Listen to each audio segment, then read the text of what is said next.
Ok, voilà, j'ai fait un petit réglage de micro. Il devrait avoir moins de bruit, de souffle dans le son. Donc on reprend là où on était arrivé. J'ouvre Illustrator. J'ai mon fichier construction Gumball, voilà, qui est prêt pour la suite. Donc ici, ce qu'on va faire, c'est qu'on va voir comment, voilà, sur le même principe, on va voir comment construire le corps de Gumball, et on va voir aussi le Pathfinder Division. Donc voilà. Ok, donc ici on avait déjà fait la tête.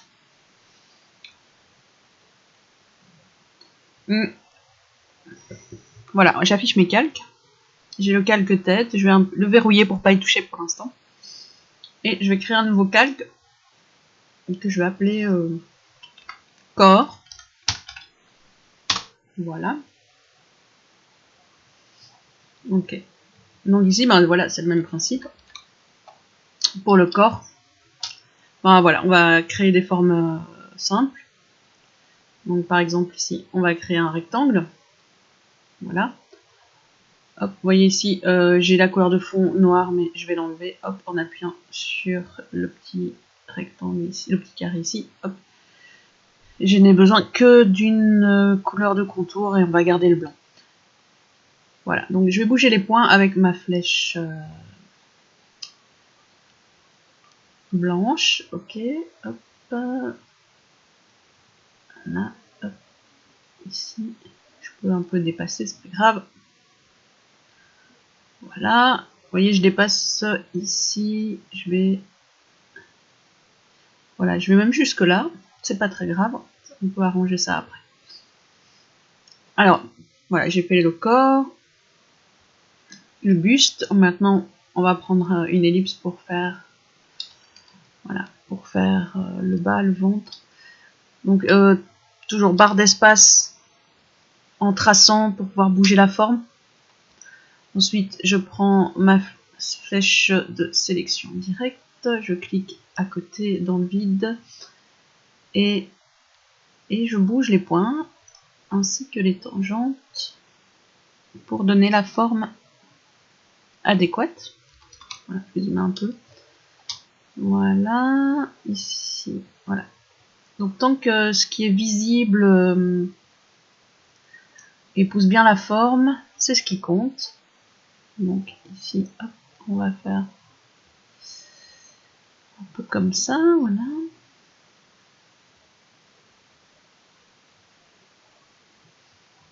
Ok. Quand ça vous semble bien, on peut associer les deux formes. Donc, voilà. Ici, ce que je vais faire, c'est que je vais sélectionner par clic et glisser avec ma flèche de sélection les deux formes et je prends mon Pathfinder et je fais une réunion. D'accord? Si ça vous paraît encore un peu voilà, imprécis, vous prenez votre flèche de sélection directe et vous rebougez un peu tout ça. Voilà. C'est que de l'ajustement. Hein. Ici, ça me paraît un peu imprécis. Voilà. Ok. Une fois que vous êtes content de votre tracé, on peut ici dans la palette contour qui est affichée augmenter l'épaisseur. Voilà. J'ai mis la même épaisseur ici. Bah, voilà, je suis à 2 points, 2 points. Voilà, on va vérifier si tout ça est correct. Ici, il faudra sans doute faire un petit ajustement parce que vous voyez ici, c'est pas très joli. Mais ça, on verra après quand on aura mis, à mon avis, quand on aura mis la couleur. Sinon, on peut toujours déverrouiller son calque tête et venir voir un peu ce qui cloche au niveau.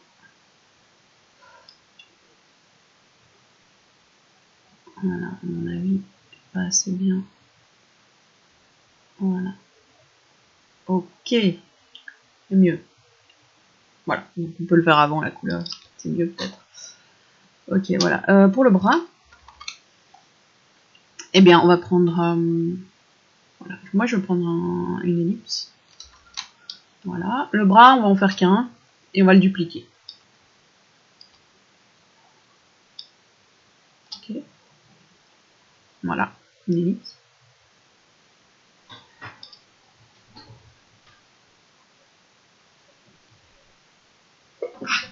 Pardon. Voilà. Je vais un peu éternuer dans mon coude. Voilà. Mais ensuite, pour la suite du bras, eh bien, bon, bah, je sais que pour la main, ce sera aussi une ellipse. Je peux dupliquer celle-ci en cliquant sur Alt et en effectuant un clic et glisser. Ensuite, je prends ma flèche de sélection directe et je viens bouger les points pour adapter à la forme. Voilà.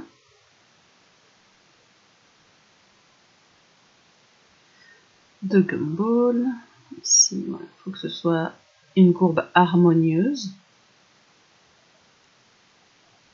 La courbe la plus harmonieuse possible. Pas hésiter à zoomer. CTRL plus ou commande plus en fonction de votre ordinateur, c'est un Mac ou un PC. Voilà. Ensuite, ce que je vais faire, c'est que je vais faire le bras. Donc avec cette fois-ci un rectangle. Voilà, je trace. Et je bouge mes points avec ma flèche. Voilà, je peux dépasser ici, c'est pas grave. Voilà. Ok, je vérifie maintenant.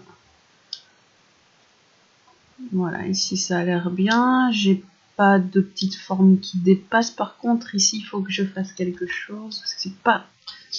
Voilà, pas très joli. Ok, c'est mieux comme ça. Non, comme ceci. Voilà. On va associer et s'il faut, on ajoutera ou on supprimera des points. Donc ce que je fais, c'est qu'avec ma flèche de sélection, la flèche noire, je sélectionne mon cercle. J'appuie sur la touche du clavier majuscule. Attention à ne pas confondre avec Shift Lock qui sert à verrouiller les majuscules. Donc c'est juste c'est la simple flèche qui va vers le haut à gauche de votre clavier. Donc j'appuie sur majuscule ou Shift et j'ajoute à ma sélection les différents éléments. Une fois que c'est fait, je peux maintenant aller dans mes Pathfinder et venir associer le tout. Je vais juste ici corriger ce qui ne va pas. Voilà, donc il y a moyen maintenant.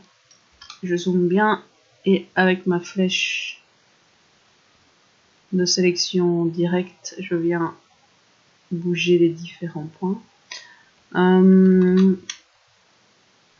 Voilà. Je vais peut-être devoir en supprimer un. Donc raccourci clavier P pour la plume. Et je viens supprimer le point d'ancrage ici. Voilà, je trouve que c'est beaucoup plus harmonieux. Ah, ici. Je vois qu'il y a une petite cassure aussi. Peut-être pareil. Hein. Raccourci clavier P pour avoir la plume. Et d'office, quand vous mettez sur un point d'ancrage, voilà, il supprime. Ensuite, je prends ma flèche de sélection directe, la flèche blanche. Et je viens ajuster mes différents... Voilà, ah, j'ai peut-être encore un point d'ancrage en trop, donc la plume ou raccourci clavier P. Voilà. Ok, c'est beaucoup mieux. Donc plus on a des points d'ancrage, plus c'est compliqué de gérer une courbe. Maintenant, je vérifie ici. Ça a l'air d'aller. Non. Je vois qu'il y a vraiment un tout petit truc là, mais c'est pas... Voilà, il faut être très précis. Voilà. C'est parti, vous voyez. Je vais faire CTRL Z. Vous voyez, il y a un petit machin ici. Hop. Et donc, en utilisant la plume et en cliquant sur le point d'ancrage ici, vous voyez qu'il y a un petit moins qui s'affiche à côté de ma plume, je peux enlever le point. Voilà. Une fois que j'ai vérifié que tout était harmonieux, voilà, j'ai mon bras, qui n'est pas terminé, bien sûr. Alors, ce qu'on va faire, attendez, ce que je vais faire pour pas vous embrouiller, je vais prendre juste ça et je vais aller dans mes calques. D'accord, et je vais juste le masquer, voilà, pour que vous puissiez bien voir. Pardon. Alors ici, pour les lignes du pull, ben voilà, tout simplement on va faire hop, une ligne. Ok, on va la dupliquer ici. Alt, appuyez sur la touche du clavier Alt, sélectionnez, faites cliquer glisser, et voilà. Alors, ici vous pouvez faire une petite division dans les Pathfinder. Donc la division c'est le premier de la deuxième ligne, hein. Deuxième ligne, premier Pathfinder. Vous cliquez, vous voyez, hop, une belle division. Et ici, prenez la plume, vous cliquez sur le tracé et puis ici sur le tracé d'en face. Il ne me l'a pas fait évidemment, pas grave, on recommence. Voilà. Et voilà. Après il suffit de, hop, pareil, prenez votre flèche de sélection, appuyez sur Alt. Et vous faites un cliquer glisser. Je vois que c'est moi, il va pas le faire, c'est pas grave. Donc je sélectionne bien. Il a décidé de m'embêter. Ouais, il a décidé de m'embêter avec le Alt. Ouais, ça doit être encore un truc de... Je vais faire commande C, commande B. Voilà. Ici, bah, c'est pareil que pour les sourcils. On fait un clic et glisser. Et vous voyez que mes tangentes apparaissent directement. Ici, je clique en faisant un clic et glisser. Et voilà, j'ai ma griffe. Toujours comme pour les sourcils, on va aller dans le contour, la palette contour. Et on va lui donner un aspect arrondi pour les extrémités. Voilà. Ensuite, il suffit de dupliquer. Je sélectionne, j'appuie sur Alt et cette fois-ci, il a décidé de fonctionner. Tant mieux. Et il suffit après de, voilà, de lui donner la bonne inclinaison, la bonne taille. Voilà. C'est peut-être même un peu plus épais, voilà. Pas trop quand même. Je vais remonter un peu ça. Voilà. Vous pouvez prendre votre flèche de sélection directe. Voilà. Ok. Peut-être un peu trop épaissi. Ah ouais, 3 points. J'étais à 2. Ok, c'est bon. Voilà. Et voilà, vous avez votre bras. Après, il suffira juste, vous n'allez pas vous embêter, il suffira de le dupliquer pour le mettre derrière. Mais ça, je ferai quand on mettra la couleur comme ça. On met la couleur qu'une seule fois. Donc, on se retrouve dans la prochaine vidéo pour la suite de la construction.